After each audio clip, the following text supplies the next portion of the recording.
আপনারা আমাদের দেশের জাতীয় পতাকাকে পা দিয়ে মারিয়েছেন, ফলে সব রকম সীমা আপনারা অতিক্রম করে গেছেন। তাই আজকে আপনাদেরকে এক্সপোজ করা ছাড়া আর আমার কাছে কোনো উপায় নেই, কিন্তু এক্সপোজ করব। তার আগে আপনাদের বড় বড় ভাষণ একটু শুনে নিই। কিন্তু ভারতের একটি যুদ্ধের মধ্যে দিয়ে তারা স্বাধীনতা লাভ করেনি, যুদ্ধের মধ্যে দিয়ে স্বাধীনতা লাভ করেছে আমরা। এই জাতির একটি যুদ্ধ দেখার এবং একটি যুদ্ধের মধ্যে দিয়ে কিভাবে স্বাধীনতা লাভ করতে হয় সেই অভিজ্ঞতা তো এই জাতির আছে, আপনাদের নাই। ভারতের যুদ্ধের অভিজ্ঞতা নেই, ঠিকই বলেছেন। ভারতের সত্যিই যুদ্ধের বোধহয় অভিজ্ঞতা নেই। 1967-এ প্রথমবার আপনাদের ওই বড় ভাইকে ভীষণ মাত দিয়েছিলাম, অবশ্য ভুলে গেছিলাম আপনারা তো তখন জন্মাননি, ফলে স্বাভাবিকভাবেই সেই ইতিহাসটা তো আপনাদের জানার কথাই না। তারপর 1971 আপনাদের জন্য, মানে বাঙালি সংস্কৃতি এবং বাঙালি ভাষাকে রক্ষা করার জন্য ভারতই এগিয়ে এসেছিল। এবং একটু খোঁজ নিয়ে দেখবেন যে মুক্তিযুদ্ধ বাহিনী পাকিস্তানের সেনার বিরুদ্ধে লড়েছিল, সেই বাহিনীতে মুসলমানদের থেকে হিন্দুদের সংখ্যা বেশি ছিল। তাই বোধহয় আজকে হিন্দুদেরকে এইভাবে মার খেতে হচ্ছে, আর আপনারা দাঁড়িয়ে দাঁড়িয়ে মজা দেখছেন। মানে অন্তর্বর্তী সরকারের কথা বলছি।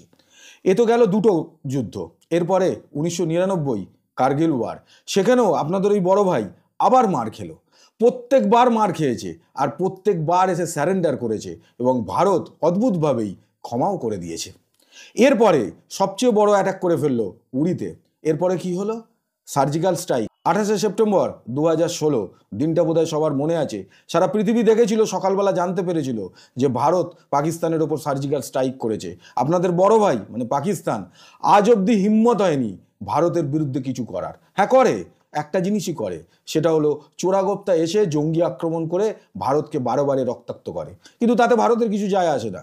ভারতের বীর সেনাবাহিনী রয়েছে, ভারতের জন্য হিন্দু মুসলমান সবাই রক্ত দেওয়ার জন্য রেডি আছে। আপনারা কতদিন এই মৌলবাদী আক্রমণ চালাবেন? খুব শীঘ্রই সেটা শেষ হয়ে যাবে। যুদ্ধ করবেন? গ্লোবাল ফায়ার পাওয়ার ইন্ডেক্স 2024-এ যে রিপোর্ট বেরিয়েছে, সেই রিপোর্টটা কি দেখেছেন? তাতে ভারতের যে সেনাবাহিনী আছে তারা ক নম্বরে আছে? 4 নম্বরে। আর আপনারা প্রথম 10-এ, প্রথম 20-তে, প্রথম 30-এ, তাতেও নেই, 37 নম্বর পজিশানে।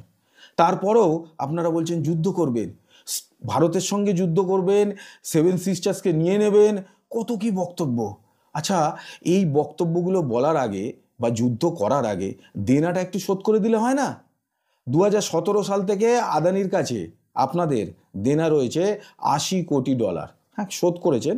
দুটো কিস্তিতে $15 কোটি শোধ হয়েছে।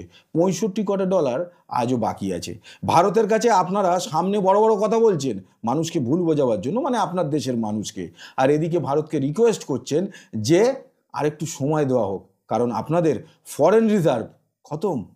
এ তো গেল শুধুমাত্র আদানির পাওয়ার প্ল্যান্ট। এছাড়া ত্রিপুরা সরকার আপনাদের থেকে $120 কোটি পায়। তা এই বড় বড় কথাগুলোর আগে একটুখানি দেনাটা শোধ করে নিন। কারণ কি বলুন তো, যে দেনাদার তার মুখে এত বড় বড় কথা শোনায় না। যারা এই যে লাফালাফি করছে, এই যে আপনি বক্তব্যটা রাখছিলেন আর আপনার পেছনে কিছু লোক, ইয়ং বাচ্চা বলেই মনে হয়, যে তারা দাঁড়িয়ে খুব হাততালি দিচ্ছিল, তাদের বোধহয় ইতিহাসটা জানা নেই। আসলে আপনারা তো আবার ইতিহাস জানার থেকে ইতিহাসকে মোছার দিকে বেশি নজর দেন না, কারণ তাহলে মৌলবাদকে প্রতিষ্ঠা করতে সুবিধা হবে। ইয়ং জেনারেশনকে এইভাবে ভুল পথে কেন চালিত করছেন? শুধুমাত্র ক্ষমতার লোভে? কি চাইছেন আপনারা? সোজাসাপটা বলুন না। আসলে আপনাদের একটা অভিসন্ধি আছে, কি বলুন তো? আমরা আজকে বাংলাদেশ হয়েছি ভারতের চক্রান্তের ফলে। আমরা প্রয়োজনে সেই পাকিস্তানে ফিরে যাব। হলো, আসল অভিসন্ধিটা জানা গেল। আমি আগের ভিডিওতেই বলেছিলাম যে আপনারা হিন্দু মুসলমানকে শুধুমাত্র লড়িয়ে দিতে চাইছেন, কারণ আপনাদের একটাই অভিসন্ধি, তা হলো আপনাদের বড় ভাইয়ের সঙ্গে মিলিত হয়ে যাওয়া। যান না, কে বারণ করেছে? যান। কয়েক মাস আগেই বড় ভাই মানে পাকিস্তান FBI-এর কাছ থেকে লোন নিয়েছে, লোন নিয়ে সংসার চালাচ্ছে। তা ভারতের সাপোর্ট আপনাদের দরকার নেই, নেবেন না। বড় ভাইয়ের সঙ্গেই দেখুন বড় ভাই কতটা সাপোর্ট করতে পারে। নিশ্চয়ই সাপোর্ট করবে, অন্তত যুদ্ধে তো সাপোর্ট করবেই, কারণ ওদের কাছে আবার পরমাণু অস্ত্র আছে, মাঝে মধ্যে ভয়ও দেখায়। কিন্তু ভারতের কাছেও পরমাণু অস্ত্র আছে, কিন্তু ভারত বাংলাদেশকে কখনো ভয় দেখায় না যে আমাদের কাছে পরমাণু আছে। কারণ আমরা পরমাণুকে রেখেছি কোনো দেশের মানুষকে মারার জন্য নয়, যাতে পৃথিবীকে জঙ্গিদের থেকে রক্ষা করা যায়, তাই পরমাণু অস্ত্রটা রাখা রয়েছে। যদি কোনোদিন সত্যি সত্যিই সেই জঙ্গি আক্রমণ হয়, ভারত যদি বারে বারে আক্রান্ত হতে থাকে, তাহলে বড় আঘাত কিন্তু আসবেই। সেই কারণেই বলছি যে আমরা ছুঁচো মেরে হাত গন্ধ করি না। নাহলে ভারত চাইলে 24 ঘন্টা লাগবে, শুধুমাত্র 24 ঘন্টা।